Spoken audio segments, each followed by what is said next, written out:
Bonjour à tous, j'espère que tout le monde va bien. C'est Auguzan et on se retrouve aujourd'hui pour une nouvelle vidéo à bord de la Seat ATK. Alors, comme vous devez le savoir et comme je l'ai dit dans ma précédente vidéo, j'ai emmené la Seat pour une révision. Donc aujourd'hui, elle a à peu près 18 000 km, un peu moins. Et j'ai emmené pour faire une révision. Alors, j'ai plusieurs choses à vous dire là-dessus.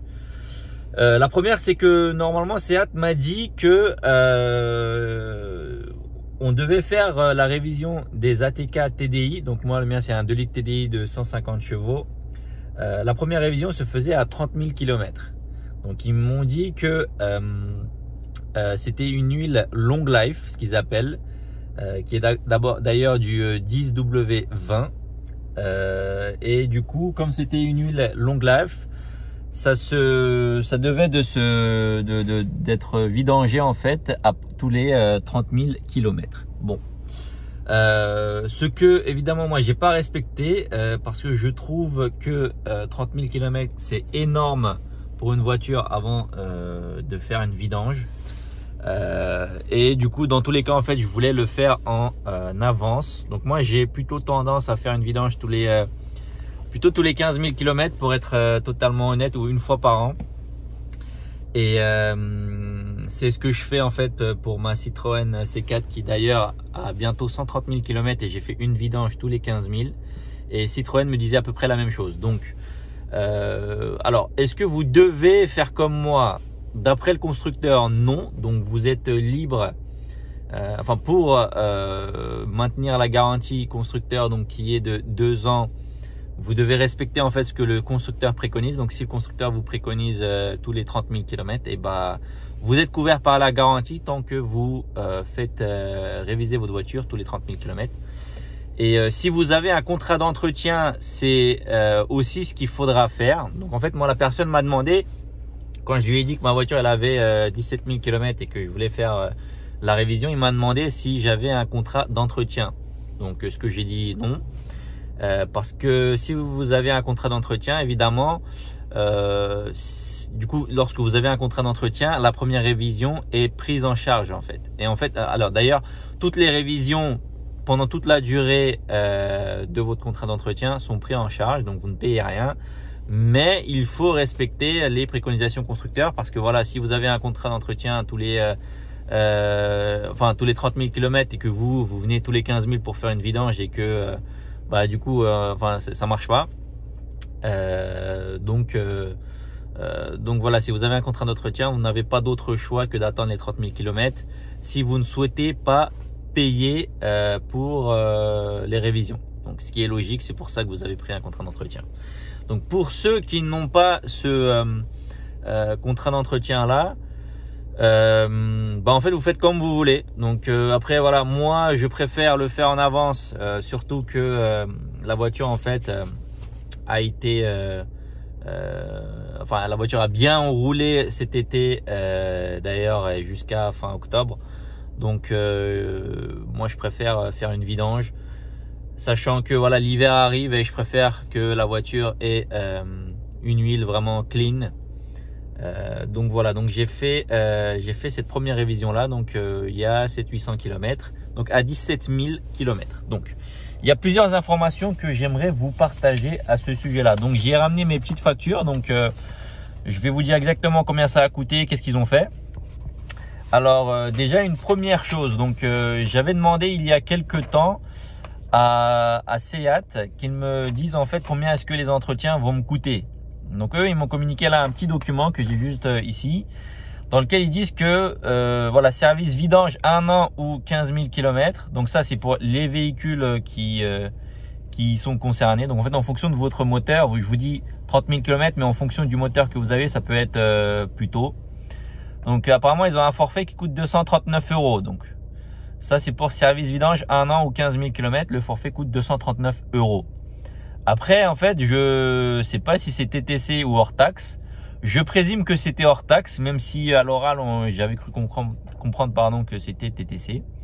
Et ensuite j'ai service entretien 30 000 km ou 2 ans à 269 €. Puis, service entretien 60 000 km ou 4 ans à 359 €. Et service vidange boîte DSG à 365 €. Alors, c'est pas du tout la somme que j'ai payée. Donc, logiquement, service vidange 1 an ou 15 000 km. Donc, 1 an, c'était censé être 239 €, ou à la rigueur, service entretien 30 000 km ou 2 ans, c'était censé être 269 €. Et je vais vous dire exactement ce que moi j'ai payé. Donc là, ça c'est ma facture. Donc je lis. Alors, forfait service entretien 30 000 km avec huile Long Life, sans balai d'essuie-glace, montant 311 € TTC. Donc moi j'ai payé 311 € TTC pour la première entretien de ma Seat ATK 2 litres TDI. Et ça comprend. Alors, donc, service entretien 30 000 km avec huile Long Life, nanana. Alors, il change le filtre à huile. Il change un joint. Donc, le joint du filtre à huile, j'imagine. Apparemment, il y a une vis qui est compris. Apparemment, 3 vis même. Il change 3 vis.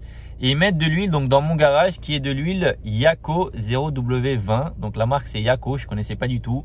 J'ai eu peur au début, puis j'ai appris que c'était une marque française. Donc je présume que c'est une bonne huile et je pense que c'est le cas parce que après avoir roulé donc 600-700 km post vidange, j'ai trouvé que mon moteur était un peu plus léger.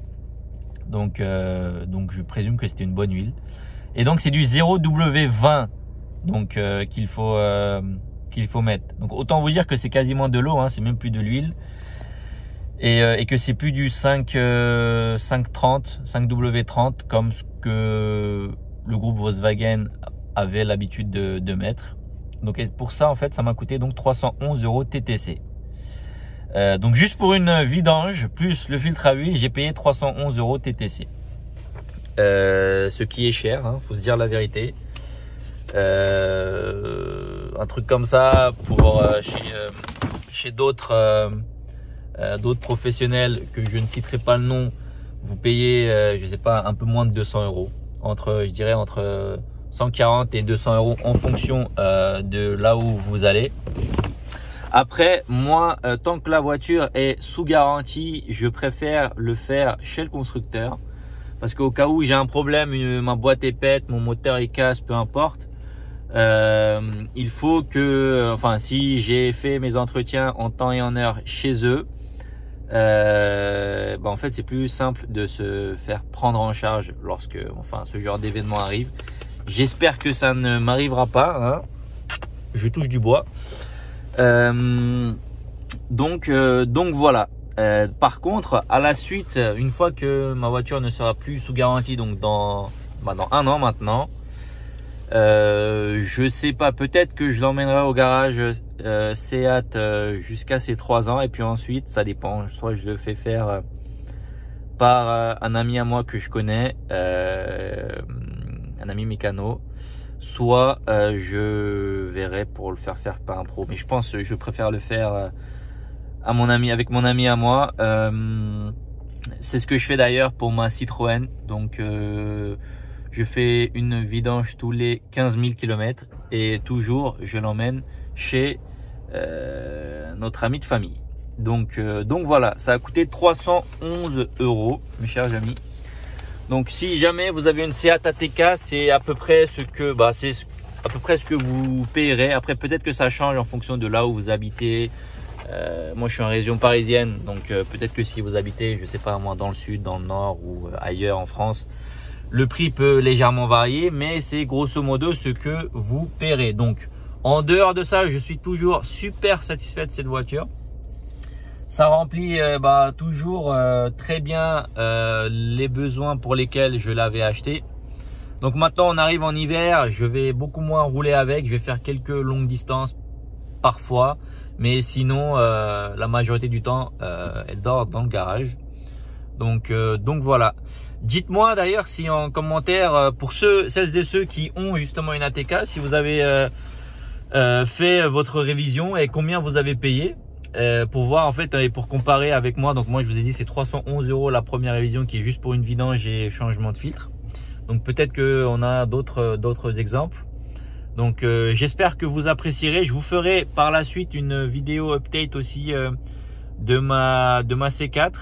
J'ai aussi quelques petites nouveautés quelques news enfin sur cette voiture là, mais peut-être que j'attendrai dans 4-5 000 km le temps de faire une vidange également pour ça et vous en parler en même temps. Donc voilà, merci encore une fois pour votre temps. J'espère que vous apprécierez cette vidéo. Donc voilà les petites news. Dites-moi de votre côté qu'est-ce qui se passe, si ce que vous avez comme voiture, si vous avez des problèmes sur votre Seat ou autre. Je sais qu'il y a pas mal de Fordistes entre guillemets dans ma communauté. Donc encore une fois, merci à tous. C'était Auguzan et je vous dis à bientôt pour une prochaine vidéo. Ciao ciao.